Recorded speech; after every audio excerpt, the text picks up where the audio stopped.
जगदीश पालनपुरे बचपन से ही सातिर दिमाग का था। पढ़ाई में उसका मन नहीं लगता था, सो दिन भर घर के पास बनी एक मजार पर बैठकर आवारागर्दी करता रहता था। मजार का खादिम झाड़ फूक के नाम पर न केवल लोगों को ठगा करता था, बल्कि अपनी शरण में आई युवतियों को बुरी नीयत से छूकर उनका इलाज करने का ढोंग भी करता था।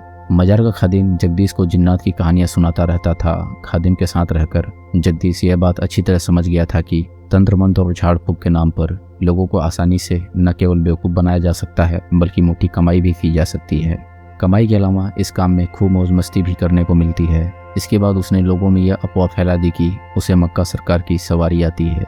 लोगों ने उसकी बात पर भरोसा करना शुरू कर दिया, तो उसने धीरे धीरे लोगों के मन में यह बात बैठा दी थी कि वह जिन्नात का बादशाह है। उसके कब्जे में 3000 जिन्नात हैं, जो उसकी आज्ञा पर किसी को भी पल भर में रंग से राजा बना सकते हैं। सीधे साधे लोग अमूमन ऐसी बातों पर आसानी से भरोसा कर लेते हैं। इसका नतीजा यह हुआ कि जगदीश की आसपास के इलाके में एक तांत्रिक के रूप में पहचान हो गई और महेश्वर में उसकी अच्छी खासी दुकान जम गई। लेकिन जगदीश इससे खुश नहीं था। वह चाहता था कि उसके हजारों मुरीद हों, जो उसके एक इशारे पर सब कुछ लुटाने को तैयार हो जाएं।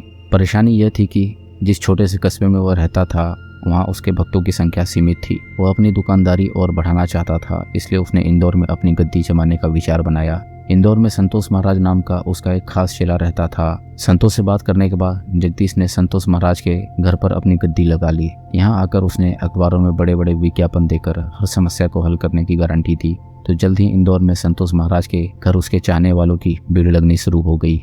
संतोष महाराज के घर के सामने निर्मला रघुवंशी अपने पति और 5 साल की बेटी के साथ रहती थी। निर्मला रघुवंशी का पति रमेश थोड़ा मंदबुद्धि था। वह लोगों के घरों में काम करके किसी तरह परिवार का गुजारा कर रही थी। निर्मला रघुवंशी भले ही सांवली थी, लेकिन उसके नयन और नक्श शरीर आकर्षक थे। अपने काम से काम रखने वाली निर्मला को तांत्रिक जगदीश के बारे में उस रोज पता चला, जब एक रात उसके पति ने उसे बताया कि तांत्रिक जगदीश ने तुम्हारी किस्मत में राजयोग बताया है। कह रहे थे कि तुम्हारी पत्नी लोगों के घरों में काम करने के लिए पैदा नहीं हुई है, वह रानी है। उसके तो चारों तरफ दास दासियों की भीड़ लगी होनी चाहिए। निर्मला ने पति से पूछा तो रमेश ने बताया कि जगदीश तांत्रिक संतोष महाराज के यहाँ आते हैं और बहुत पहुँचे हुए हैं। हजारों जिन्नात उनके गुलाम हैं। वो अपने मुंह से 1000 और 500 के नोट निकाल कर यूं ही लोगों में बांट देते हैं। 2-4 हजार रुपए तुम भी ले आते, कुछ तो काम चलता। वह बोली, अरे तू 2-4 हजार की बात कर रही है? वो तो कह रही थी कि तेरी पत्नी 2 जहां की मलिका है, बस उसका सोया भाग्य जगाना पड़ेगा, फिर देखना धन वैभव उसके कदमों में पड़ा रहेगा। रमेश बोला। रात भर निर्मला के दिमाग में पति द्वारा बताई गई बात घूमती रही। मन कहता कि बाबा सही कहता है, मैं रानी जैसी ही सुंदर तो हूँ, जबकि मन यह भी कहता कि सब झूठ है, वह नौकरानी है और नौकरी चाकरी करते करते ही मर जाएगी। लेकिन रमेश और निर्मला रघुवंशी की सोच से अलग सच्चाई कुछ और ही थी। कुछ दिन पहले आते जाते तांत्रिक जगदीश की नज़र निर्मला रघुवंशी पर पड़ गई थी। उसे देखकर जगदीश का मन डोल गया था। तांत्रिक क्रिया के सहारे वह कई स्त्रियों के संग संबंध बना चुका था, लेकिन उन सब की सुंदरता को एक साथ जोड़ देता तो भी वो अकेली निर्मला की सुंदरता का मुकाबला नहीं कर सकती थी। इसलिए वह निर्मला रघुवंशी को पाने के उपाय सोचने लगा। पति भी बेहद ही सीधा था, सो बाबा ने पति को निशाना बनाकर निर्मला रघुवंशी पर तीर चलाने के लिए पूरी कहानी रची थी। सीधा साधा रमेश उसकी कहानी में फंस गया था। उसने जगदीश की बात पर भरोसा कर लिया। इतना ही नहीं, वह पत्नी पर बार बार बाबा के पास जाकर मिलने का दबाव बनाने लगा। जब पति ने ज़्यादा ही जबरदस्ती की तो निर्मला एक दिन शाम के समय तांत्रिक जगदीश के दरबार में पहुंच गई। बाबा तो पहले से ही निर्मला रघुवंशी के आने का इंतजार कर रहा था, इसलिए उसे आया देख बाबा खुश हो गया। उसने पहले तो जानबूझकर निर्मला रघुवंशी को नज़रअंदाज किया। उसके बाद जब कुछ अंधेरा घिर आया, तब उसने निर्मला को अपने सामने बैठाकर उसकी किस्मत में लिखे राजयोग के बारे में बताया। कुछ देर बाद जब निर्मला वहाँ से उठकर जाने लगी तो जगदीश बाबा ने अंधेरे का फायदा उठाकर हाथ की सफाई से अपने मुंह से 500-500 के 4 नोट निकालकर उसके हाथ पर रखते हुए कहा, जा, जिन तुझ पर प्रसन्न है यह प्रसाद लेती जा। इस करिश्मे से निर्मला की आंखें फटी रह गई।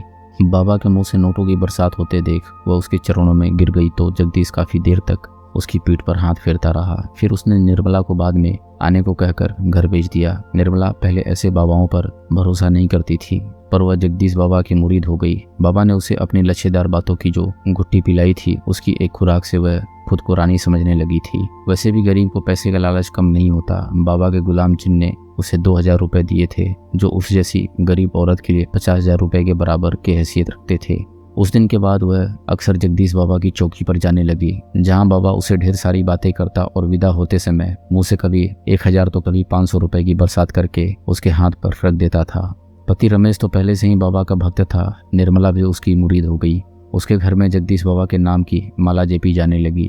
दूसरी ओर जब जगदीश बाबा ने देखा कि निर्मला रघुवंशी उसके कब्जे में आ चुकी है तो उसने एक दिन निर्मला से कहा, तुम रानी हो, दो जहान की मलिका चलकर मेरे पास आए, यह शोभा नहीं देता, इसलिए आगे से मैं खुद तुम्हारे ही घर आ जाया करूंगा। यह सुनकर निर्मला गर्व से फूली नहीं समाई।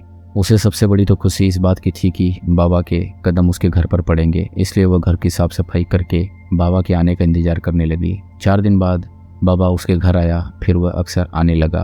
और फिर एक समय ऐसा भी आया कि उसने संतोष का घर छोड़कर निर्मला के घर में ही अपनी गद्दी जमा ली। इसके बाद उसके दूसरे भक्त भी बाबा से मिलने निर्मला के घर आने लगे। यहाँ बाबा जिस बिस्तर पर सोता था, सुबह उसके तकिए के नीचे कभी 1000 तो कभी 500 का नोट रखा मिलता था।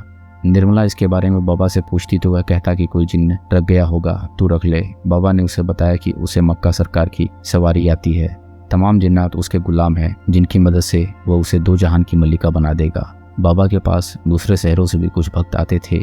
उन सबके सामने बाबा करोड़ों रुपए की बातें करता था। निर्मला को अपनी संपत्ति के कागजात भी दिखाता था। इस तरह कुछ ही महीनों में बाबा ने निर्मला रघुवंशी और उसके पति को पूरी तरह अपने प्रभाव में ले लिया। एक दिन बाबा ने अचानक निर्मला से 16 लाख रुपए की मांग की। उसने कहा कि हाल फिलहाल वह उसे 16 लाख रुपए दे दे, यह कर्ज वह जल्दी ही उसे 2 जहान की मलिका बनाकर उतार देगा।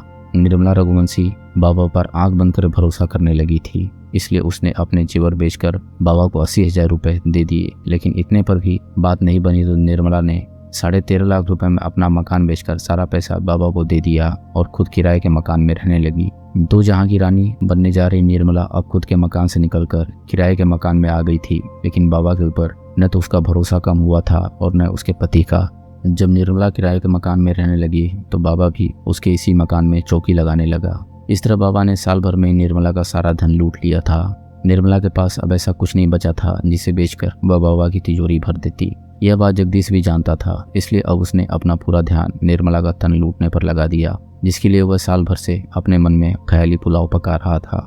निर्मला ने पुलिस को बताया, 4 साल पहले रात के समय बाबा ने मेरे घर में एक पूजा की, जिसके बाद मंत्र पढ़कर एक पुड़िया में कुछ बांधकर मेरे पति को दिया और उस पुड़िया को उसी समय सिपरा नदी में विसर्जित करने को कहा। आधी रात हो चुकी थी। पति को सकुचाया तो बाबा ने कहा कि डरो मत, मेरे दूसरे चेले भी तुम्हारे साथ जाएंगे। बाद में बाबा के चेले मेरे पति को लेकर चले गए। आधी रात हो चुकी थी। घर पर मैं और बाबा ही थे।